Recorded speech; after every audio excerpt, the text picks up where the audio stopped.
Olá pessoal, tudo bem? Shalom a todos, shalom a todos.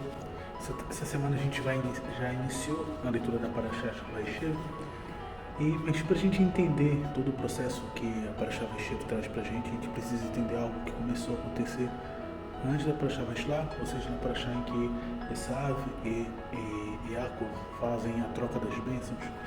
No caso que Yaakov é abençoado na frente de Esav, na questão da benção da primogenitura, tudo bem? Como vocês imaginam, né? Essa é uma das histórias mais controversas que a gente tem dentro da Torá, uma das histórias mais difíceis, porque Rivka, nossa mãe Rivka, Rebeca, ela convenceu o filho dela, Yaakov, ou seja, Jacó, a se vestir de Esav, a se fantasiar de Esav, enganar o pai. Isaac já estava cego, então ele se veste, começava a se vestir, ele falava, ele usa roupas que tem um cheiro de Esav para, entre muitas aspas, enganar a Isaac, que já estava cego, não conseguiria ver, para roubar a bênção, né? Entre muitas aspas também, a bênção de Isaac para Esav. Tá? Mas aí fica sempre uma pergunta para a gente entender o ponto da Parashat Vaishev, que precisa responder essas perguntas, que é o porquê que Rebeca fez isso? Por que não foi Isaac? Porque ela não conversou com Isaac? Por que ela não conversou com Esav? Por que ela teve que fazer dessa forma? Por que ela teve que usar, de novo, entre muitas aspas, o engano, se ela estava correta de que Yaakov receberia e mereceria essa bênção, tá? A verdade é que essa história ela esconde um segredo profundo, um segredo muito profundo e complexo.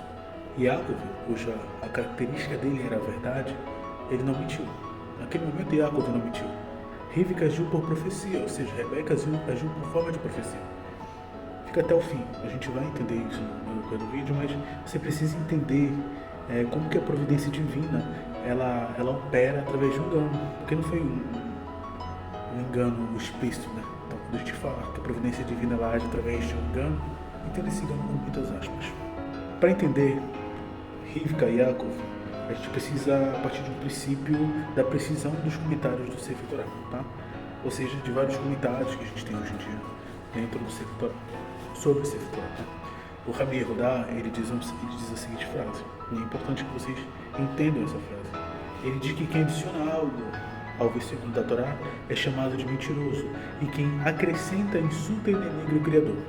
E sobre isso, Urashi explica o seguinte: quem acrescenta um comentário ou algo ao versículo da Torá abre a porta para que todos acrescentem onde quiserem. Por isso a Torá foi escrita e dada com a Torá oral no Sinai. Ou seja, até mesmo alguns comentários que acrescentam falas, que acrescentam coisas sobre o passuque, sobre um versículo da Torá, essas pessoas é como se estivessem denigrindo a Eterno. Ou seja, adicionar questões sobre comentários na tradição oral, que não foi aqueles que foram passados no Sinai, pode também cair na questão de acrescentar algo ou modificar a Torá. Tá? É por essa razão que nós começamos a estudar, vamos estudar alguns tipos de comentários, a gente recorre muito ao Targum de Onkelos. O Targum de Onkelos não é uma invenção, ele é uma tradução, ele trouxe de volta tudo aquilo que foi dado no Sinai como tradição, todo tipo de comentário, de midrash que foi dado no Sinai, junto da Torá escrita, aquela Torá oral também foi dada, ele traduz isso tudo dentro do Targum de Onkelos, tá? Isso é importante porque dentro do Targum de Onkelos a gente consegue entender o que Rivka, ou seja, Rebeca, queria fazer, qual é o ato realmente que ela queria trazer ali. E aí a gente começa a entender um pouco do dilema, o dilema que tudo isso traz, né? O dilema da verdade e o dilema de Yaakov. O dilema ele é claro, Isaac queria Esav, Isaac queria dar a bênção a Esav. Rivka, ela desejava que a bênção fosse dada para Yaakov. Aí tem um dilema, daí já tem uma ideia do que pode acontecer. Só que ela vai e manda Yaakov se fingir. Ela pede para que Yaakov se finja do irmão, que se fantasia, entre outras aspas, de Esav, para ir receber a bênção no lugar de Esav. Yaakov, com muito medo, expressa sua dúvida. Nesse momento que Yaakov ele vai expressar essa dúvida, porque ele tem medo. Sabe que é uma das características de Yaakov é ter medo? Jacó tinha medo. Então ele vai e pergunta para a mãe: peraí, mas Esav é peludo e eu sou liso. Talvez o meu pai me toque e eu traga maldição em vez de bênção. E aqui que entra a famosa conversa e controversa resposta de Rivka, porque Rivka ela responde da seguinte maneira: em mim recai essa maldição, meu filho, mas ouça minha voz e traga-me o que pedi. Mas Yaakov não mentiu, a gente conversou no início. Em nenhum momento Yaakov mentiu, ele teve medo, ele colocou sua dúvida na mesa, mas ele não chegou a mentir. A característica básica de Jacob era a verdade. Jacob sempre foi a favor da verdade, apesar de sempre ter medo. Apesar de ser uma pessoa com medo, ser uma pessoa que tinha dificuldades de enfrentar as suas dificuldades, enfrentar o seu lado escuro, o seu etc. Mas ele sempre tratou tudo com verdade. Porque quando Isaac lhe pergunta, quem é você, meu filho? Jacob ele é claro, ele fala, sou eu, Esaú, seu primogênito. Urash, ele vai explicar aqui o cuidado de Jacob. Ele não diz, eu sou Esaú, ele diz, sou eu quem está lhe trazendo, e Esaú é seu primogênito. Esse é o comentário de Urash. Ele também não foi reconhecido pelo tato, pois suas mãos estavam cobertas com a pele de Esaú. Enquanto Isaac pergunta, és tu, meu filho Esaú? Ele responde, sou eu. Jacob cumpriu a ordem da mãe e a profecia. Mas a sua real intenção ali e o modo de realização como foram com cuidado para que não fosse intermédio de uma mentira. Ele agiu em nome dos céus. Então, toda a vontade que a mãe dele tinha, ele cumpriu a ordem da mãe, porém ele não mentiu. Ele utilizou de uma ferramenta de linguagem para falar a verdade e não chegar a mentir, que essa bênção fosse também verdadeira e real para ele. Mas por que Rivka, por que Rebeca, ela insistiu tanto nesse dito engano, entre muitas aspas novamente?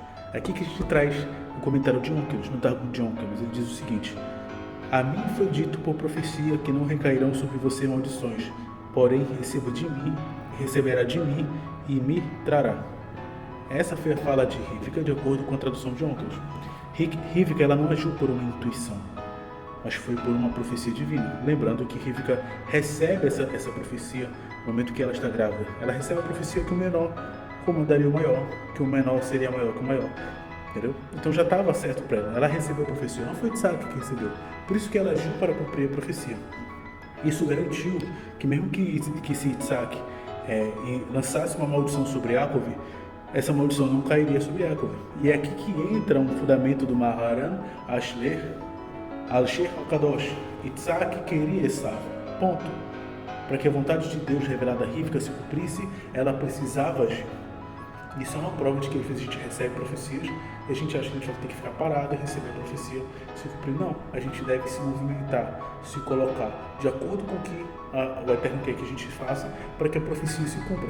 A profecia não é um ato só de receber, é você também provocar que ela venha a acontecer. Isso é muito importante. Era necessário criar então esse cenário onde Isaac sentisse que estava realmente abençoando Esaú, mesmo que as bênçãos fossem para Jacob. Rivka, Rebeca, ela foi um agente de providência divina.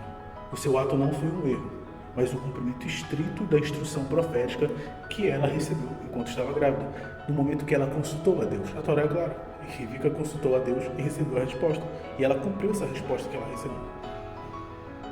Essa é a beleza da Torá. Entender isso é o que torna a Torá bela, a Torá revelada, os seus comentários, a Torá oral, tudo como um grande e completo complexo de ideias e de correções.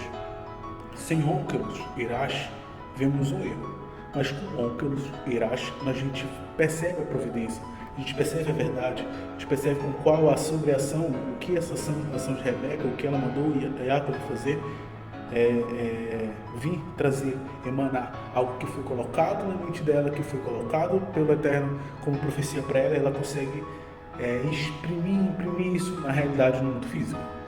E aí eu deixo uma pergunta para vocês: quantas profecias e quantas coisas o Eterno colocou na sua mente, colocou trouxe do mundo da emanação, trouxe para dentro de você e você não está conseguindo imprimir isso no mundo físico?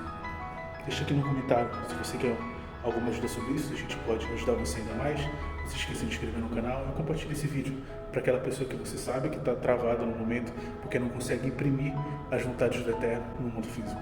Tchau, tchau, até a próxima.